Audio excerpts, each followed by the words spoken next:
सभी श्रोताओं और दर्शकों को इस वीडियो में हार्दिक आभार, अभिनंदन और स्वागत। आज की इस वीडियो में हम लोग सीखेंगे हारमोनियम कैसे बजाते हैं।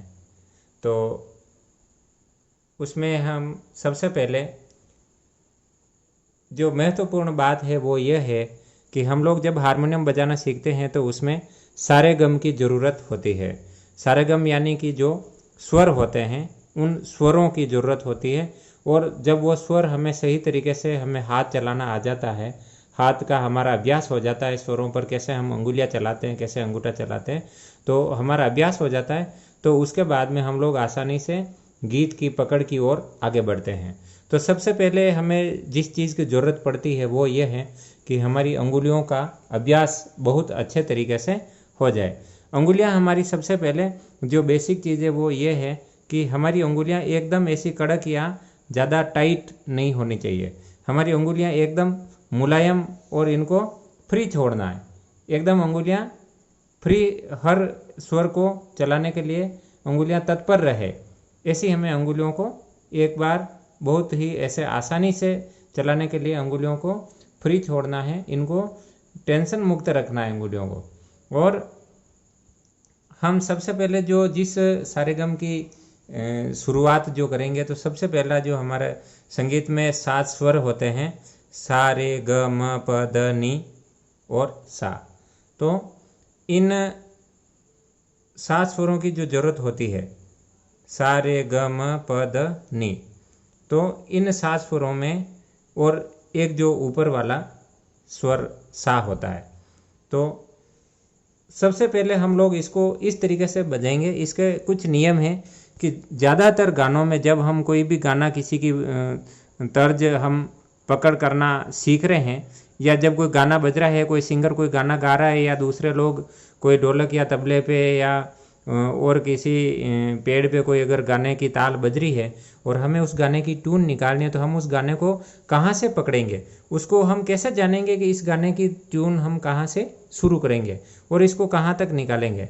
तो हम लोग उसके लिए सबसे पहले सारेगम का अभ्यास करते हैं। और जो पहला सारेगम हमारा होता है वो यहाँ से जो हम शुरू करेंगे तो वो सा से शुरू करेंगे। और हम लोग एक चीज़ में बेसिक एक बात, एक आधारभूत बात जो है वो ये और बताना चाहूँगा कि जो हमारी जो हारमोनियम होती है, हमारी हारमोनियम पे 3 स्टेज होती है। यहाँ से लगाकर यहाँ तक 3 स्टेज होती है, और इन 3 स्टेज की जो ज़रूरत पड़ती है वो ये होती है कि एक यहाँ से 7 स्वरों का एक समूह होता है, यह निम्न सप्तक होता है। और इसके बाद में दूसरा जो 7 स्वरों का समूह होता है वो होता है मध्य सप्तक होता है। और एक तीसरा जो सप्तक होता है वो होता है तार सप्तक होता है। यानी निम्न सप्तक को मंद सप्तक भी कहते हैं, इसको मध्य सप्तक कहते हैं, और इसको तार सप्तक कहते हैं।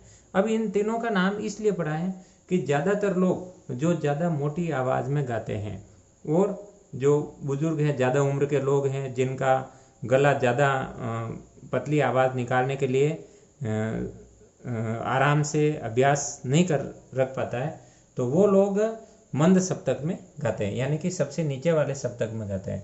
मध्य सप्तक जो अपने नाम से ही सिद्ध है कि इसमें साधारणतया ज़्यादातर लोग जो सिंगर होते हैं, ज़्यादातर गाने जो गाने वाले लोग होते हैं और बजाने वाले होते हैं, वो मध्य सप्तक में ही गाते और बजाते हैं। फिर तार सप्तक जो है, इसमें किसी विशेष अभ्यास की ज़रूरत होती है। ज़्यादातर लोग अपने किसी विशेष अभ्यास के कारण, या ज़्यादा पतली राग निकालने वाले लोग ही इसमें, ज़्यादातर महिलाएं या लड़कियां जो गाती हैं वो, और जो पुरुष सिंगर होते हैं वो विशेष अभ्यास वाले लोग ही इस तार सप्तक की तरफ बढ़ पाते हैं। तो हम लोग जो बात करेंगे आज, ज़्यादातर गाने जो हैं हमें यूज़ में लेने, वो मध्य सप्तक में ही चलाने हैं। मध्य सप्तक मतलब यहाँ ये जो इस तरीके से 2 स्वर जो दिख रहे हैं, सबसे पहले देखिए आप इस तरीके से ये 2 स्वर पास पास में दिख रहे हैं, फिर इसके बाद में ये 3 वापस दिख रहे हैं, फिर इसके बाद में वापस 2 दिख रहे हैं। तो इस प्रकार ये शुरू के जो 2 स्वर हैं, इसके बाद में और ये 3 जो स्वर हैं ब्लैक कलर के, इनके बीच में 2 सफ़ेद कलर के स्वर हैं। तो ये जो बीच में जो गैप है, यहाँ से हम इसके पहले जो दो स्वर है यहाँ से शुरू मानते हैं, तो यहाँ से शुरू करेंगे सा रे ग म प द और नी, यहाँ तक आएगा। और इसके बाद में यहाँ से वापस मध्य सप्तक शुरू हो जाता है।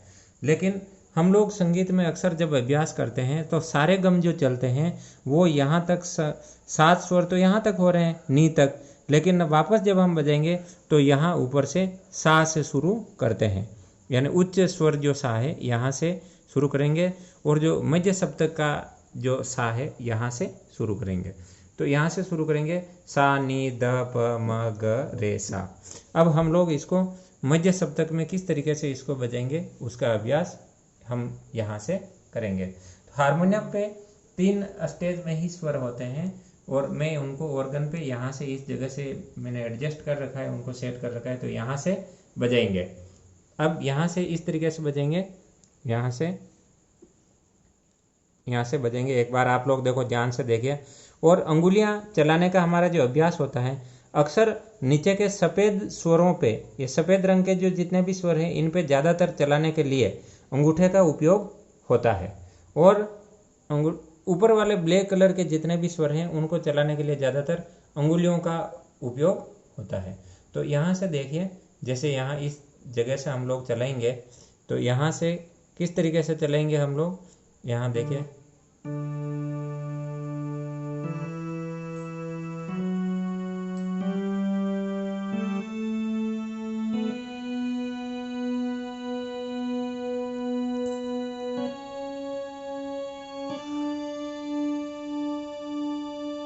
देखिए एक बार आप लोग पहले मेरे अंगुलियां चलाने के अभ्यास को देखिए, मैं किस तरीके से अंगुलियां और अंगूठों को चला रहा हूं।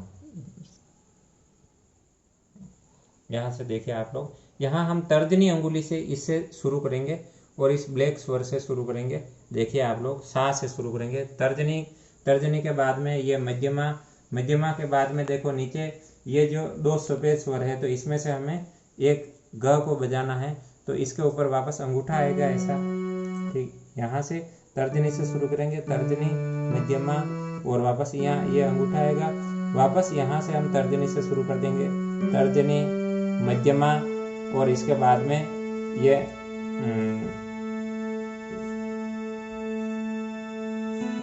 यहाँ से, और इसके बाद में वापस यहाँ अंगूठा आ जाएगा और वापस यहाँ पर तर्जनी आ जाएगी। यानी ये तीनों अंगुलियाँ, तर्जनी और इसके पास वाली दोनों अंगुलियाँ यहाँ आएगी, और इसके बाद नीचे वापस यह अंगूठा आ जाएगा, और अंगूठा आने के बाद में वापस तर्जनी आ जाएगी।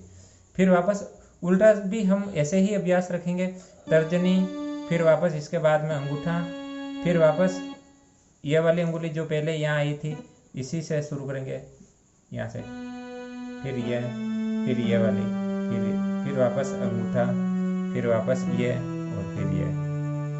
यानी जहाँ से हमने शुरू किया वहीं हम लोग वापस इसका समापन भी करेंगे। तो देखिए आप लोग किस तरीके से बजाएंगे। हम लोग सबसे पहले यहाँ सा से शुरू करेंगे, यहाँ से सा बजाएंगे, सा, फिर इसके ऊपर हम लेंगे रे, फिर यहाँ से बजाएंगे ग म प द नी सा। मतलब ये स्वर जैसे जैसे हम यहाँ से इधर बढ़ते जाएंगे, दायां हाथ की तरफ हम जैसे जैसे बढ़ते जाएंगे, तो इसको आरोही क्रम कहते हैं संगीत में, और आरोही क्रम में स्वरों की जो आवाज़ है, जो ध्वनि है, वो धीरे धीरे बढ़ती जाएगी, ऊंची उठती जाएगी। और वापस जैसे जैसे हम दायां हाथ की तरफ से बायां हाथ की तरफ जैसे जैसे बढ़ेंगे, हम ये इधर बढ़ेंगे, इस तरफ आएंगे, तो वापस स्वरों की जो राग है वो अवरोही क्रम में हो जाएगी, यानी कि नीचे उतरती हुई आ जाएगी, यानी कि आवाज़ धीरे धीरे ऊंची से वापस धीरे धीरे धीमी होती जाएगी। फिर वापस एक बार आप देखिए सारे गम किस तरीके से, यहाँ से देखिए आप लोग, सारे गम प द नी सा, सा नी द प म ग रे सा, फिर से एक बार आप लोग देख लिए, आज का केवल अभ्यास हम यहाँ तक एक सारेगम को आरोही क्रम में और अवरोही क्रम में, यानी कि इसको सीधा और वापस इसको उल्टा, दोनों तरीके से हम बजाने का अभ्यास करेंगे। और इसके साथ में हम अगर बोलने का अभ्यास करेंगे तो हम लोग स्वरों की पकड़ बहुत जल्दी बना पाएंगे और बहुत जल्दी हम इसको लगभग एक सप्ताह में हम बहुत सारे अच्छे स्वरों का अभ्यास करते हुए, सारेगम का अभ्यास करते हुए हम कई सारे गानों की पकड़ हम सीधे सीधे ही बना लेंगे। तो अभ्यास करने की जरूरत है। और देखिए हम लोग वापस एक बार से फिर इस सारेगम को आरोही और अवरोही दोनों क्रम में, यानी चढ़ते हुए क्रम में और इसको उतरते हुए क्रम में, दोनों में ही मैं वापस फिर से बता रहा हूँ, साथ में बोलते हुए देखिए आप लोग। सा रे ग म प द नि सा, सा नि द प म ग रे सा। फिर इसको जैसे जैसे हमारा अभ्यास बढ़ेगा, इसको हम लोग जिस गति में हम लोग बजा पाते हैं उसी गति में इसको तेज बोलने का अभ्यास करेंगे। ऐसे इस तरीके से देखियो, सा रे ग म प द नि सा, सा नि द प म ग रे सा, सा रे ग म प द नि सा, सा नि द प म ग रे सा, सा रे ग म प द नि सा, सा नि द प म ग रे सा। आज के वीडियो में बस केवल इतना ही। अगर इस सारेगम का अभ्यास हमारा अच्छे तरीके से हो जाएगा तो हम लोग निश्चित ही एक सप्ताह में कई सारे गानों के बोल और कई सारी ताल पर हम लोग ट्यून निकालना सीख जाएंगे। इसी के साथ में आज के वीडियो को यहीं पर विराम देते हुए आप सभी से पुनः निवेदन कि हमारे इस चैनल को सब्सक्राइब करना न भूलें, लाइक करें, कमेंट बॉक्स में जाकर के अपने सुझाव हमें ज़रूर देवें ताकि हम आगे के वीडियो में उनको शामिल करते हुए आप सभी के लिए नया वीडियो तैयार कर सकें। नमस्ते, जय हिंद, जय भारत।